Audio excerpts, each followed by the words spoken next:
Hello guys, welcome back to my channel Jospy.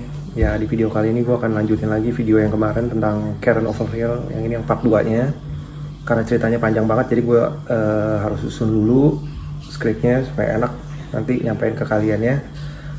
Tapi sebelum mulai, alangkah baiknya kalian tekan tombol subscribe yang ada di bawah. Dan juga nyalakan tombol loncengnya untuk mendapatkan informasi terbaru seputar channel ini. Yuk, kita mulai.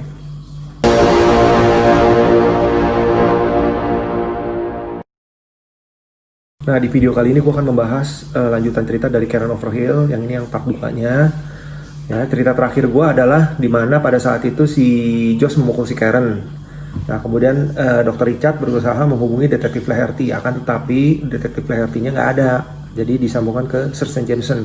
Dan Dr. Richard disuruh untuk menelpon Detektif Flaherty keesokan harinya. Ya, kemudian Dr. Richard menghubungi Karen dan meyakinkan bahwa dia besok akan telepon Detektif Flaherty. Kemudian menanyakan kapan janji untuk sesi berikutnya gitu loh. Ya. Oke, kita mulai ya sekarang ya. Akhir November 1992, Karen cerita bahwa si Martin ini ayahnya terus-menerus menghubungi karena pengadilan akan dimulai pada minggu tersebut. Ya. Karen kemudian menutup telepon, dia kayaknya enggan nanggepin si Martin ini bapaknya. Nah, semenjak Martin menghubungi Karen ini, Karen memiliki pikiran untuk kembali menyakiti diri sendiri gitu loh. Nah, pada pertemuan berikutnya dengan dokter, Karen membawa sebuah kotak. Kotak apa namanya? Kotak sebesar kotak sepatu lah. Isinya ya peralatan-peralatan dia pada waktu masa kecil. Nah, peralatan yang dimaksud di sini adalah isinya seperti sapu tangan dari neneknya, peniti dari teman SMA-nya, dan beberapa helai rambut adiknya. Terus ada juga setelan milik suaminya Karen, si Josh, dan beberapa pernak-pernik lainnya lah. Fenomena ini seperti anak-anak yang membawa benda kesayangannya gitu loh, dimana mereka merasa nyaman. Nah, dokter lalu memberi Karen sebuah hadiah berupa pajangan yang berbentuk keramik gitu loh, pajangan keramik yang berbentuk beruang gitu. Nah, Karen kemudian memegangnya dan merasa itu sangat berharga gitu. Dia sangat senang sekali lah intinya gitu. Dan kemudian dia mengucapkan ke Dr. Richard dengan terima kasih gitu. Nah, kemudian masalah Martin, ayahnya Karen. Nah, Karen di sini tetap menolak untuk bersaksi gitu. Pada saat Januari 1993, Martin disidang untuk kasus pelecehan seksual yang dilaporkan gitu. Dan kemudian Karen juga nggak sekalipun menghadiri sidangan tersebut. Nah, tak lama setelah setelah vonis pengadilan diputuskan, nah Martin menderita serangan jantung ringan. Ya. Intinya sih sebenarnya kalau menurut Karen tuh cuman panik gitu loh. Tapi dia dirawat beberapa hari di rumah sakit. Nah, ibunya si Katrina ini selalu menyalahkan Karen dan berkata, dia ngomong sama Karen gitu loh, sebenarnya jika kamu bersaksi ayahmu maka akan bebas gitu. Cuman Karen diam aja, nggak nanggepin lah. Nah, saat Martin di rumah sakit, dokter juga menemukan penyakit lainnya, ya ini kanker usus. Ya, awalnya sih si ibunya Karen, Katrina, sama Martin sendiri dia nggak ngakuin, tapi lambat laun penyakitnya semakin parah. Ya. Dan akhirnya si ibunya Karen, si Katrina ini berusaha untuk mendesak Karen, udah cepetan lah bawa ayah kamu ke rumah sakit gitu loh, untuk merawat lah intinya gitu. Nah, Karen sendiri sebenarnya enggan gitu, dia malas urusan kembali sama si Martin gitu, karena si Karen ini ada luka batin gitu ya, ada sakit secara psikis lah sama bapaknya. Dia kan dari kecil nggak disayang, dianiaya, dibully, ya kan, mendapat perlakuan yang nggak enak lah, makanya terjadilah hari ini gitu loh, bahwa si Karen ini sakit akhirnya. Bahkan selama persidangan juga Karen nggak pernah datang. Terus selama bapaknya di penjara sempat masuk penjara, dia nggak ngejenguk juga gitu. Nah, pada saat Minggu pagi, Martin kan masih dirawat di rumah sakit. Hukuman atas kasusnya itu ditunda karena dia kan mengalami sakit. Nah, kemudian dokter menyatakan bahwa perawatan atas penyakitnya itu udah selesai. Nah, kemudian ibunya Karen, si Katrina, telepon Karen dan dia ngomong untuk ya anterin lah untuk ke rumah sakit, jemput bapaknya si Martin. Nah pada saat si Karen ini nyampe di rumah sakit, bapaknya udah nunggu nih bawa koper bajunya gitu kan, nunggu di luar gitu. Nah kemudian setelah sampai, ibunya turun, bantuin lah, seolah-olah sih nggak ada yang nggak terjadi sesuatu gitu. Nah, pas di dalam mobil itu si Katrina ngomong sama Karen, jadi selama nanti dia pergi ke Hongaria, nah si Karen harus menjaga bapaknya lah, merawat gitu, karena dia kan kondisinya masih baru bayan ya, belum fit lah gitu. Nah terus kemudian Karen bilang, ya aku nggak bisa gitu. Nah Martin langsung marah, dia bilang anak nggak tahu diri gitu. Ya kamu selalu berhutang kepadaku. Ya saat sakit siapa yang ngerawat gitu, siapa yang nganterin ke rumah sakit gitu. Nah kemudian percakapan selanjutnya Karen udah nggak inget lagi, dia udah lupa lah. Nah akhirnya si dokter juga memberikan support nih, dokter Richard. Intinya dia bilang, udahlah kamu gak usah berurusan sama si Martin lagi lah. Khawatirnya nanti sakit kamu juga, sakit secara psikisnya dia juga gak bakal baik, yang ada tambah parah gitu. Dan Karen juga akhirnya nurut, mau ikutin gitu. Akhirnya dia juga gak pernah terlalu terlibat untuk ngerawat ayahnya gitu. Nah sekarang kita ke profil orang tuanya Karen nih, si Katrina. Ya, Katrina itu merupakan ibunya dari Karen. Ya kan, dia lahir di Hongaria, dari 8 saudara lah gitu. Nah orang tua Katrina ini dia menjual roti. Keluarganya ini sebenarnya bukan keluarga kaya, dia hidup di ambang batas garis kemiskinan ya. Hidupnya juga dekat barak perang Amerika waktu itu, selama perang dunia kedua. Nah terus udah gitu prajurit Amerika yang pada kondisi tersebut tuh sering bagiin makanan ke keluarga dia gitu. Nah kemudian Katrina ini melihat, wah kayaknya prajurit Amerika keren-keren juga ya. Makanya dia punya impian bahwa dia suatu saat nanti harus punya suami ya prajurit Amerika, prajurit perang gitu. Nah Katrina ini sebenarnya udah pinter masak lah dari muda, dari saat remaja gitu. Dan dia juga nggak pernah pacaran sampai ketemu dengan bapaknya Karen, si Martin ya, yang menurut si Katrina sih katanya kayak Elvis Presley gitu. Nah saat si Karen berumur 8 tahun, nah Katrina ini berusaha lari dari kebrutalan si Martin gitu, suaminya gitu loh, dengan bekerja mengambil shift malam ya. Nah kemudian si Martin ini memang orangnya rada-rada nggak beres, maka dia ngelampiasin semuanya emosinya gitu sama si Karen gitu ya. Katrina cuman jeleknya ini adalah dia sebagai ibu mengabaikan tanda-tanda bekas penganiayaan Karen, yang seharusnya dia sebagai orang tua gimana ya, lebih peka gitu dong gitu. Nah antara ya mungkin Katrina ini takut sama si Martin, maka dia selalu bilang ya anak-anak selalu bahagia gitu dan tidak pernah dianiaya gitu. Dia selalu menyangkal ya tuduhan-tuduhan orang lah yang lihat tuh kalau anaknya itu nggak bahagia gitu. Nah sekarang kita bahas si Martin, bapaknya Karen. Nah, Martin ini lahir 1933 ya, anak ke satu dari 2 bersaudara. Adiknya Martin yaitu Deborah lahir pada tahun 1935 ya, intinya pada masa itulah, zaman perang lah gitu. Nah bapaknya Martin namanya Martin senior, itu dia kerap membuli anaknya, makanya ini keturunannya jadi nggak beres gitu. Bapaknya sendiri juga ada keturunan itu gitu, makanya Karennya imbasnya jadi kena gitu, kasihan si Karennya gitu. Nah udah gitu juga Martin senior ini juga pilih kasih ya, dia lebih menyayangi adiknya si Martin, Deborah gitu. Jadi perhatiannya selalu ya buat Deborah lah intinya gitu. Namun neneknya si Karen atau suaminya istrinya Martin senior namanya Judith ya, tetap berusaha untuk tidak membeda-bedakan kasih sayang kepada kedua anaknya. Dia tetap menyayangi si Martin junior dan Deborah gitu. Nah sebagai laki-laki Martin tuh egois, mau menang sendirilah ya. Namun semenjak sama si Katrina, nah Martin ini menjadi pintar berbicara gitu loh, ngomongnya pintar dan pintar ngebohong juga tanpa menunjukkan rasa bersalah gitu. Dia berhasil memikat hati perempuan-perempuan untuk diajak date lah. Nah namun ya pada akhirnya hubungannya menjerumus kepada hubungan suami istri. Nah dan pada saat si perempuan itu menolak, nah Martin akan bersikap kejam lah gitu, dengan kasar gitu, dan kemudian mencampakkan perempuan-perempuan tersebut Nah, Karen ini tahu cerita tersebut dari bibinya si Deborah gitu, ya kan, bahwa bapaknya ini si Martin sering membuat perempuan yang dia pacarin itu ada bekas luka memar lah. Kenapa terjadi? Karena dia suka mencengkram tangannya gitu. Tapi kemudian minta maaf gitu, minta belas kasihan supaya dikasih kesempatan gitu. Ya, namun siklus kembali berulang. Kalau dia frustasi ya terjadi lagi hal tersebut. Kurang lebih begitulah. Nah, pertemuan Martin dan Katrina ini terjadi pada saat Perang Korea. Ya. Nah, di mana Martin ditugaskan ke Hongaria. Ya, saat itu Katrina baru berumur 16 tahun lah.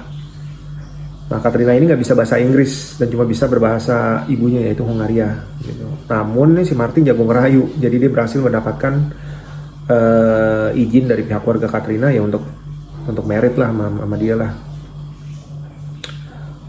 Intinya setelah dia nanti udah nggak tugas perang. Nah, kemudian saat Katrina berumur 17 tahun, akhirnya Katrina nyampe juga ke Chicago, Illinois. Ya, Katrina tuh nggak bisa bahasa Inggris awalnya. Terus udah gitu dia tinggal sama bapaknya si Martin, namanya Martin Senior dan Deborah, istrinya gitu.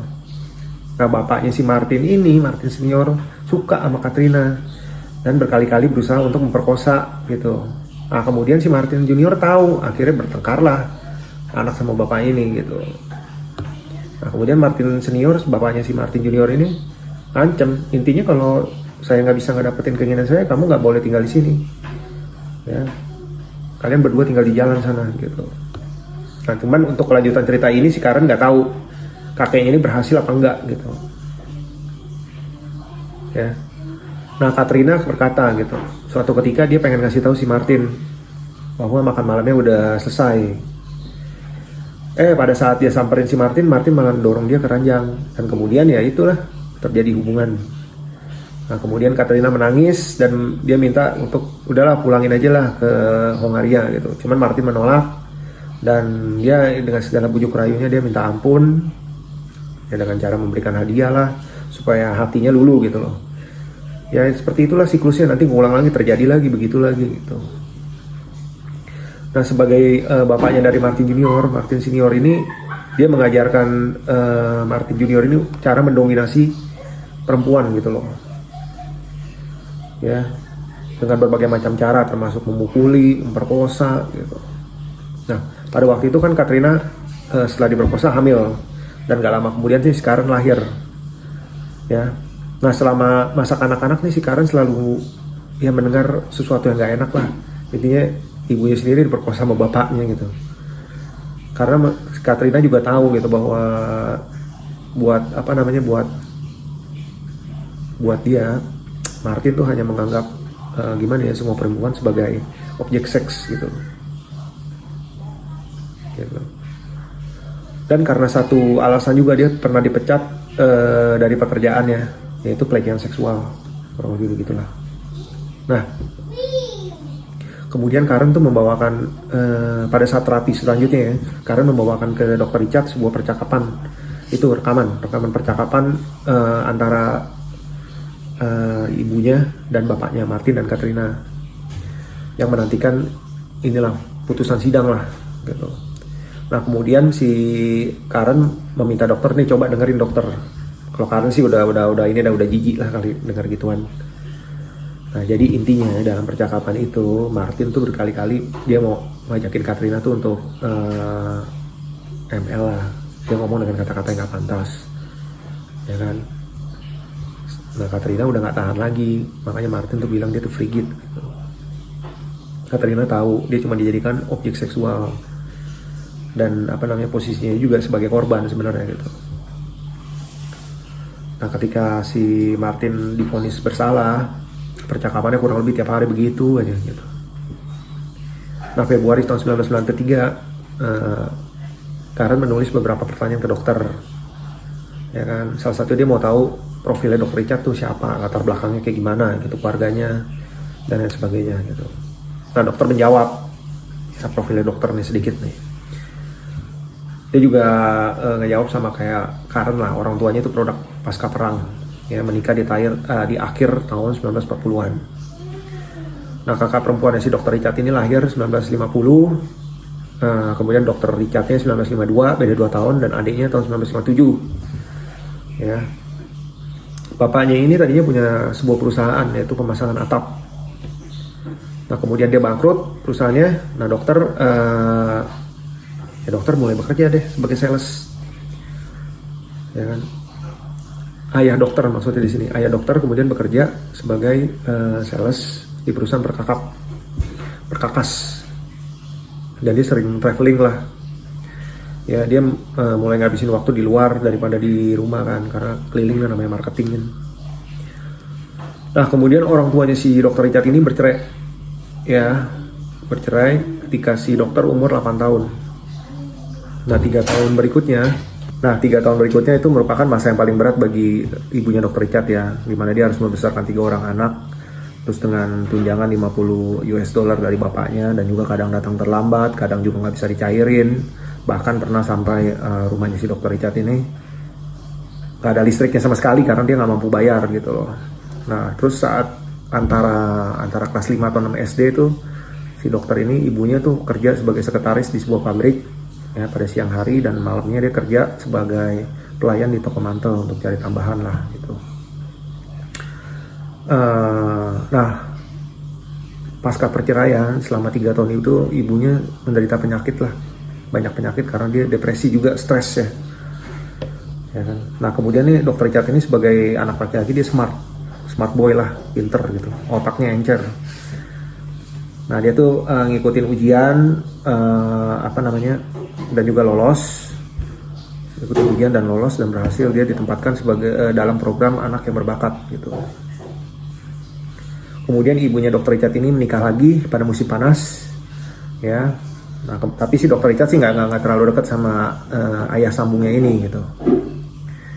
Nah, kehidupan keuangan khususnya masalah finansial keluarga dokter Richard nih kemudian berangsur-angsur normal kembali gitu. Nah, kemudian setelah berjalan 3-4 tahun pernikahan kedua dari ibunya dokter Richard nih mulai ada keretakan, hancur lah gitu. Tapi nggak terlalu pengaruh sama si dokter Richard karena dia tetap menjadi siswa berprestasi ya. Cuman sayangnya dia nggak punya bapak lah, karena kan bapaknya udah pisah ya gitu.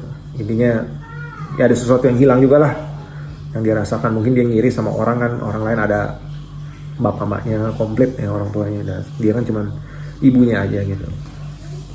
Nah, adiknya dokter Richard itu yang ditinggalkan sama ayahnya saat si dokter Richard kuliah ini, dia nyaris untuk ya jadi nggak kayak anak nggak kenal bapak gitu, kenal ayah gitu. Ya, meskipun dalam 1 tahun dia ada 1 atau 2 kali kunjungan ke tempat itu ayahnya, ya kan, dia kunjungin ke tempat ayahnya di Pennsylvania. Namun ya namanya anak ya pasti butuh kasih sayang dan kehangatan dari orang tuanya lah. Dia pengen keluarganya utuh lah, intinya gitu. Akhirnya adiknya dokter Richard ini tinggal bersama bapaknya lah. Nah, di tahun kedua pada saat SMA itu adiknya jadi baru SMA di tahun kedua, SMA 2 lah berarti ya, baru baru 6 bulan pindah ke Pennsylvania. Itu pada suatu malam adiknya ini bawa mobil. Nah, kemudian dia bawa nabrak tiang listrik, ya udah langsung tewas. Nah, semenjak itu ibunya dokter Richard ya tambah terpuruk ya, tambah drop lah, dan dia nyalahin si mantan suaminya ini. Nah, untuk pelarian karena dia stres, mulailah dia kecanduan alkohol ya. Nah, kemudian kita kembali lagi ke ke masalah Karen lagi. Nah, dokter nih kemudian ngomong sama si Karen, aku senang gitu, kamu mulai ada respect dalam artian ya rasa ingin tahu lah ya, nanya-nanya seperti itu, berarti ada kemajuan lah gitu. Nah, si Karen ini sebenarnya punya rasa ingin tahu juga gitu, maka dia nanya hal ini. Dia pengen tahu lah kehidupannya si dokter Richard ini gimana sih di luar kantor, dan dia kenapa memilih profesi sebagai psikiatris ini, atau psikiater lah kalau bahasa Indonesianya ya. Terus kemudian Karen juga ngomong sama si dokter. Nah, dia ngomong kenapa ya terapi ini tuh lama banget gitu prosesnya gitu, dan terlalu lama juga membuat dia jenuh, dan dia juga khawatir nanti si dokter Richard nggak sanggup lah atau bosen lama-lama gitu meninggalkan, ya akhirnya ninggalin si Karen gitu. Nah kemudian dokter Richard ngomong, dia berusaha membuat mental si Karen tetap inilah ya, jangan sampai down ya. Dia ngomong gini, ya di sini intinya kamu bisa menceritakan apapun lah, bebas ya. Jadi di sini tuh tempat saya sebagai dokter membantu kamu sebagai pasien gitu. Intinya di sini kita berbicara aman, berbicara dalam arti ya kamu ada keluh kesah apa boleh keluarkan ya, dan jangan pakai tindakan karena tindakan itu sangat berbahaya. Kalau ngomong tuh lebih aman gitu. Yang penting jangan bertindak, intinya gitu lah kurang lebih. Nah kemudian Karen bertanya, apa dokter pernah diterapi? Terus si dokter jawab, iya dia pernah diterapi tapi sama dosennya sendiri ya, dengan metode psikoanalisis. Nah, dokter mempelajari ilmu ini karena menurut dia sangat menarik, yaitu kita mempelajari emosi orang dan juga kita mencari jalan keluar untuk menolong mereka. Nah itulah sebabnya kenapa dokter tuh bisa terlibat sepenuhnya dalam menolong orang. Nah Karen kemudian lalu bertanya, mungkin nggak dokter dalam menolong orang tuh terjadi saling suka atau memiliki perasaan terhadap pasiennya. Nah kemudian si dokter menjawab gini, nggak lah, nggak mungkin itu ya, semua profesional, kata dokter Richard demikian. Nah tetapi dokter tetap belajar untuk memahami perasaan itu gitu. Perasaan dalam arti mengerti kondisi pasiennya supaya ya lebih mudah juga untuk melakukan terapi nantinya gitu. Nah kemudian Karen bertanya, apa yang salah dengan dia selama ini? Nah terus si dokter menjawab, nah Karen ini tuh mengalami depresi ya, dan juga hubungan yang nggak baik lah sepanjang hidup dia gitu. Makanya ya terjadilah hari itu gitu, bahwa Karen menderita sakit secara psikis gitu. Nah sesi berikutnya tuh sangat luar biasa, dimana si Karen ini mulai mengalami perubahan ya, dan Karen mengambil pekerjaan sebagai kasir di waktu malam untuk mengurangi ketergantungan finansial terhadap suaminya si Josh. Nah kemudian Karen bercerita, Martin itu, ayahnya Karen itu selalu mengajari dia untuk mencuri. Nah Martin berkata polisi itu nggak bakal nangkap dia kalau kamu mencuri barang-barang yang nilainya di bawah $10. Ya Martin tuh ayahnya Karen suka mencuri celana dalam, terus bra wanita gitu. Nah Karen juga cerita tuh beberapa tahun yang lalu maksudnya, mereka keluar sekeluarga untuk makan pizza. Nah anak laki-lakinya si Karen itu, James, saat itu berumur 10 bulan, digendong sama bapaknya Karen, si Martin ya. Nah, Martin kemudian membawa tas perlengkapannya si James, sekaligus yang ada isi popoknya lah. Nah kemudian pas si Martin balik, di dalamnya ada barang-barang yang dia udah curi gitu loh. Dan kemudian Martin tertawa karena dia merasa berhasil kali ya mencuri itu ya. Nah Martin lalu berkata kepada Karen, saat kami keluar, intinya kamu harus bisa dapat barang-barang untuk dicuri gitu, selama ada si Martin gitu. Dan Martin juga berkata dia selalu membayar benda itu dengan tips.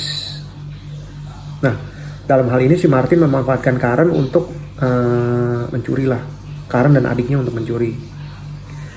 Sebenarnya sih Karen dalam hatinya sih nggak mau, cuman dia nggak berani ngelawan bapaknya, takut ya diintimidasi lah atau dianiaya gitu. Kemudian dokter bertanya sama Karen, apakah kamu merasa diri kamu sebagai penjahat? Nah Karen menjawab ya, tapi serba salah juga kalau misalnya tidak dipatuhi ya akan ada konsekuensinya gitu. Nah pada saat dokter berkata demikian ya Karen hanya diam aja, diam termenung dan menangis. Nah Maret 1993 Katrina, ibu Karen, telepon untuk meminta uang ya. Karen memberikan sedikit uang lah kepada ibunya gitu. Namun lagi-lagi ibunya tahu gitu kelemahan dia, maka dia tetap telepon terus-terusan untuk kembali meminta uang ya. Kemudian ibunya ada satu ketika tuh si ibunya Karen ini telepon dan Karen tidak mengangkat. Nah ibunya kemudian meninggalkan pesan di HP-nya. Intinya dia selalu ngungkit-ngungkit lah, ngungkit-ngungkit dengan berkata, intinya kau berhutang padaku gitu. Setelah dari kecil sampai gede dibesarin, ya selama ini juga ibunya melakukan semuanya untuk Karen gitu loh. Dan ini adalah ibu kamu gitu. Telepon aku.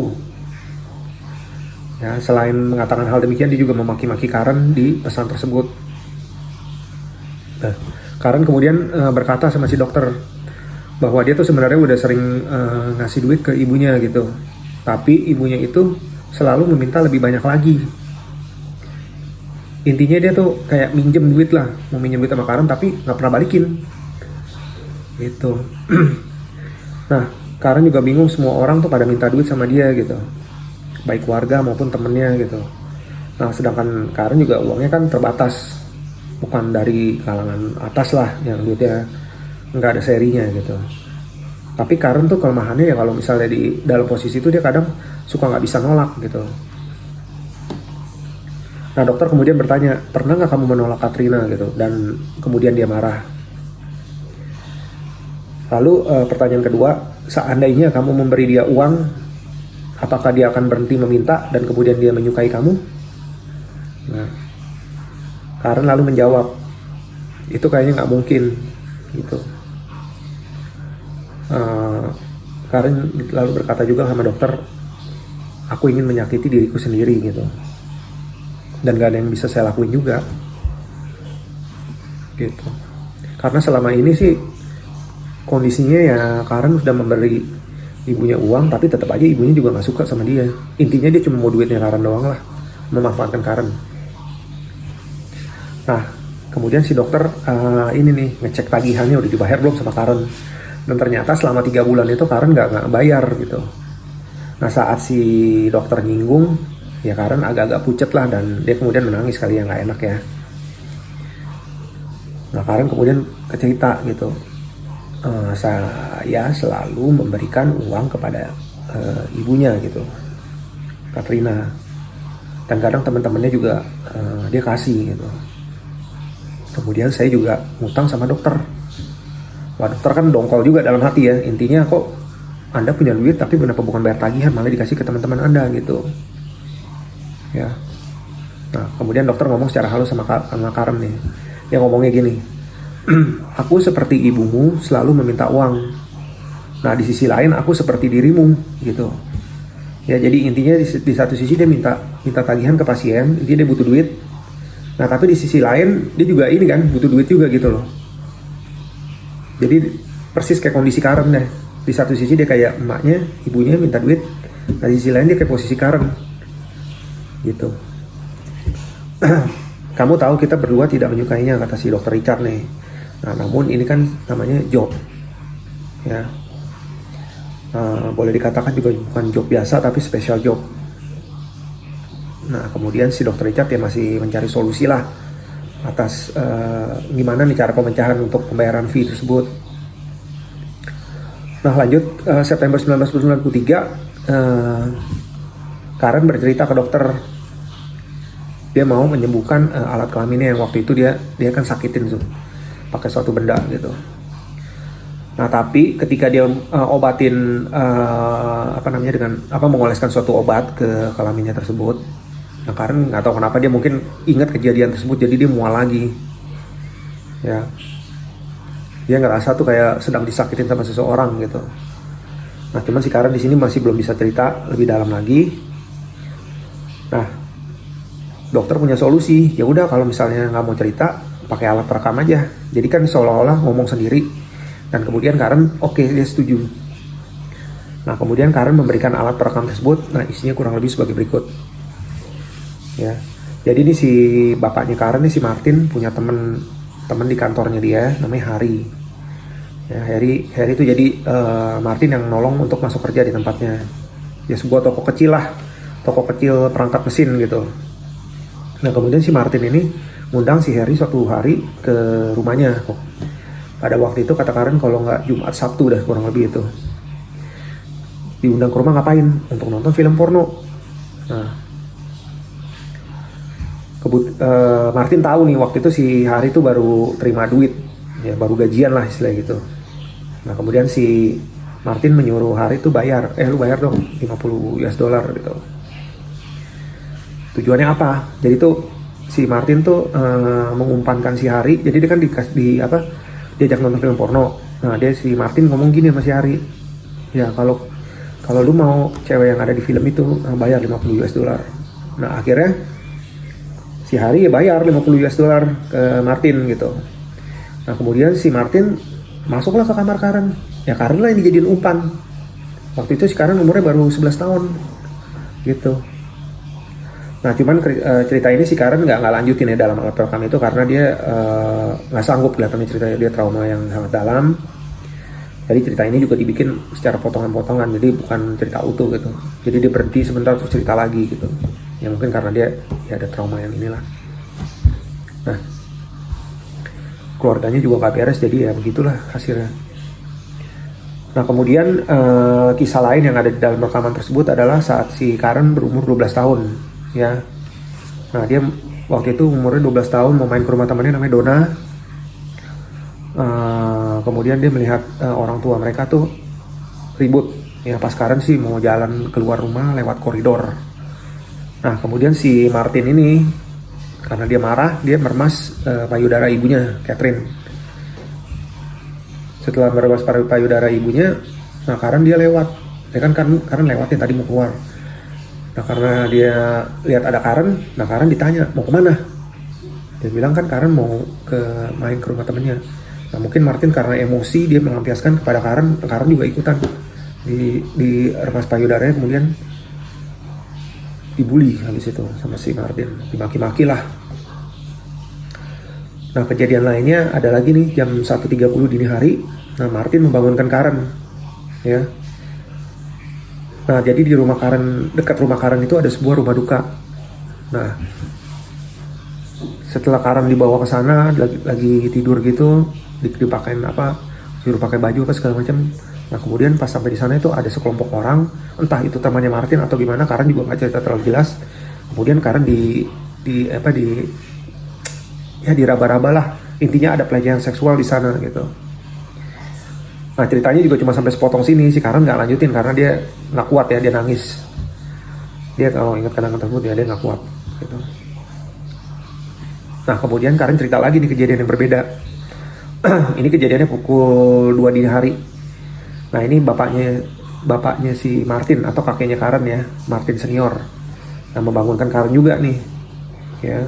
Dia membangunkan Karen menuju tempat kerjanya di sebuah pabrik, kemudian membawa Karen ke dalam basement gitu. Di dalam basement itu Karen tuh dijadikan persembahan gitu loh, kayak ritual sihir lah. Intinya dia diperkosa, terus diambil darahnya gitu, kurang lebih gitu. Disiksa juga secara psikis. Nah kemudian sehingga menimbulkan trauma yang sangat dalam gitu sama si Karen ini ya. Nah setelah dokter mendengar rekaman bagian yang ini, yang dia dibawa sama kakeknya ke basement, nah dokter mulai mikir nih, nah ini mungkin penyebab dari kerusakan yang besar dalam diri Karen gitu. Nah kemudian bulan November tahun 1993 Karen berkata kepada dokter Richard, aku takut suatu hari dokter akan merasa muak ya, dan berkata kepada aku, lupakan saja dengan seluruh kejadian yang pernah diceritain juga gitu. Tapi dokter cuma diam aja sih, nggak ngomong apapun. Dan dia udah punya kesimpulan nih bahwa si Karen ini penderita sindrom kepribadian majemuk ya. Nah dokter juga bilang sama si Karen bahwa dia udah dengerin semua rekaman yang Karen bikin, dan dia paham banget kalau ada masalah serius dalam diri Karen gitu. Nah kemudian sayangnya nih ya, pas dia udah ngasih rekaman ini, mungkin karena dia teringat terus sama kejadian yang gak enak di masa lampau, nah dia jadi kepikiran untuk bunuh diri terus menerus gitu loh si Karen. Dan gak tahu kenapa ya lebih intens aja gitu, jadi lebih intens, pengen aja.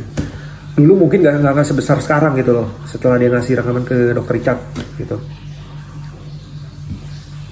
Nah, kemudian dokter Richard juga meyakinkan Karen ya untuk mencegah hal-hal yang tidak diinginkan terjadi.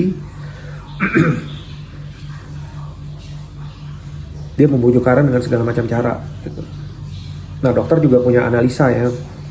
Dia mikir juga kalau misalnya emang benar kayak begitu ya pasti kalau orang yang gak kuat ya pengennya bunuh diri gitu. Nah, dokter kemudian bertanya nih, si dokter Richard sama si Karen, pernah gak kamu berpikir untuk membunuh saya? Ya, setelah kamu ngasih rekaman itu dan saya tahu semuanya gitu. Nah, Karen kemudian menjawab, dia pasti akan membunuh orang yang yang mendengar rekaman tersebut, karena dia ngerasa udah didoktrin sama pelaku yang melakukan pelecehan tersebut gitu loh. Kemudian dokter berkata lagi sama si Karen, kan kejadian itu udah puluhan tahun silam ya, jadi buat apa juga gitu loh. Nah, Karen kemudian menjawab, ya intinya mereka tuh nggak pengen diketahui lah kalau mereka melakukan perbuatan itu ya, supaya mereka tuh tetap aman berkeliaran.